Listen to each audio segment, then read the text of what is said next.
Hey guys, it's Jav. Welcome back to my channel. Today we'll be discussing 6 things to do before you start investing. So stay tuned.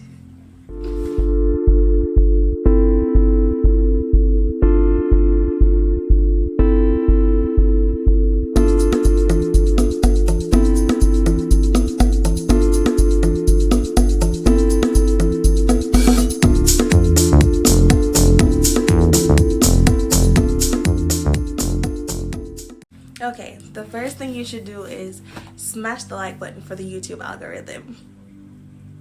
I'm waiting.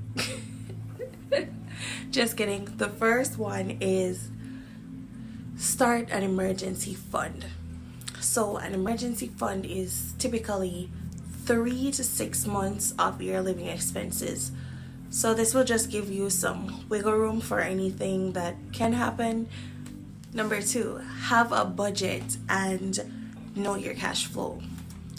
So having a budget will let you know what you can do from what you can't do. It gives you more control of having a budget gives you control of the money that you do have. And knowing your cash flow is simply knowing the money you have coming in versus the money you have going out. That way you know where you stand, you know what you can do from what you can't do, you know where to tweak stuff if you need to better accomplish your goals. Okay, so the next one is paying down high interest debt. This is very important, guys, because debt like maybe credit card debt, it has such a high interest rate, it is almost impossible to be able to outperform it in your beginning stages of investing. So most credit cards that are the best options, they will have interest rates of anywhere from 15 to like 30%. Some have more in interest that you would have to pay if you don't get on top of that. So in turn, you could take your money and invest it and you get a nice return of maybe 10 to 15%, but it's still not enough to compete with 30% interest rate from your credit card bills. So it's best to just get rid of your high interest debt. Notice I said high interest debt and not just debt. So if you have like a house that you have on mortgage or something closer to that effect, I would not say to pay off your mortgage before you start investing, because that's crazy. And sorry about that. The interest rate on housing is not that high, so you can easily outperform that. The annual ROI, which is return on investment in the stock market, would be anywhere between 7 to 9%. You can accomplish more than that even as a beginner investor, because I did. I'm currently sitting at almost 20% ROI, and that is good. However, but if I had credit card debt, it would not be so good, because I still would not be outperforming all of that interest and fees and penalties that I would end up having to pay. So hence why I said just get rid of your credit card debt first, or whatever high interest that you have, whether it be payday loans, bad deal on your car, whatever it is that has a high interest rate that you probably can't outperform, get rid of it. Next, you should define your goals and make plans. So, for example, your goal is to have $10,000. That's your goal. Make plans. So you should have a clear and concise way of getting from point A, which is where you are now, to point B, which is the $10,000. So maybe you'd like to achieve this in 10 months.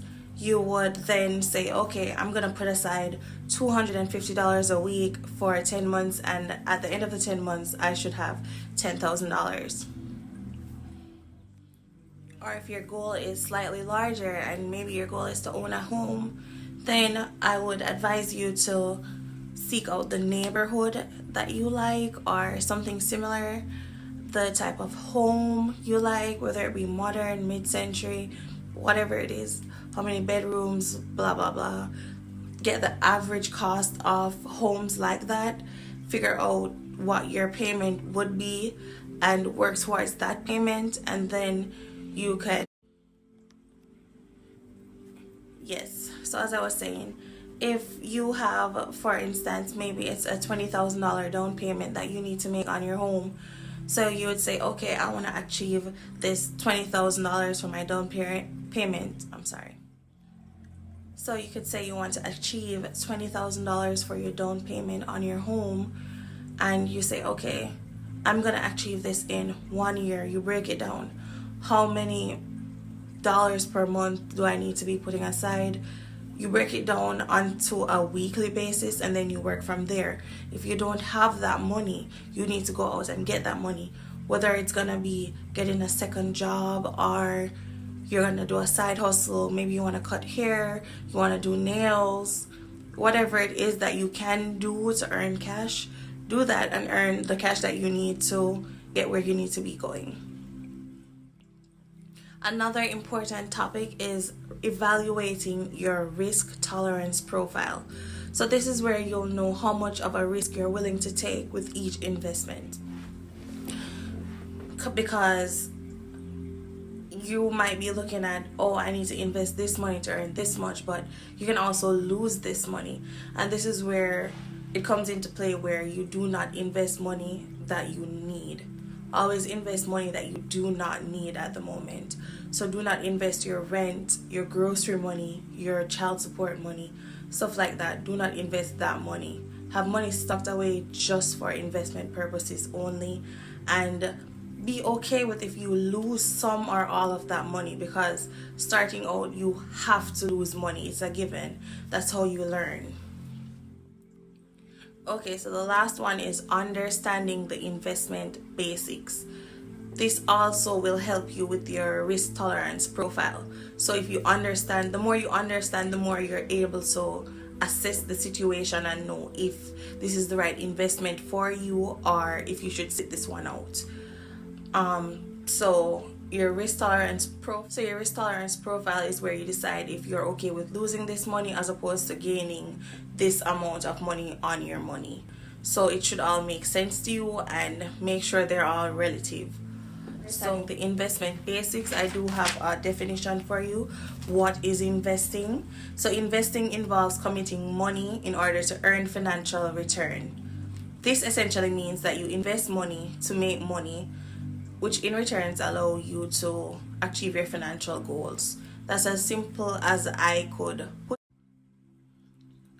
And in conclusion, what I want you to do at home is come up with your cash flow. So figure out how much money you have coming in versus how much you have going out. Make a budget and stick to it. Also, I'd like you to make a goal for next month. I want it to be a short-term goal. Make it as, yes, so I'd like you to make a goal for next month. Make it realistic and attainable, but not too easy where you're not actually trying. So that's all I want from you for now, and I'll see you in my next video. Hope you're having a great week. Bye. Young, ready, and hungry. I was saying, drink, rock, drink. Drink, rock. I'd have gone to get him some more if he'd asked me to. Pretty soon the phone rang, and it was the general manager. And I answered the phone. I said, hello? He said, Les, this is Mr. Klein. I said, I know. He said, Rock can't finish his program. I said, I know. He said, would you call one of the other DJs in? I said, yes, sir. I hung the phone up. I said, now he must think I'm crazy.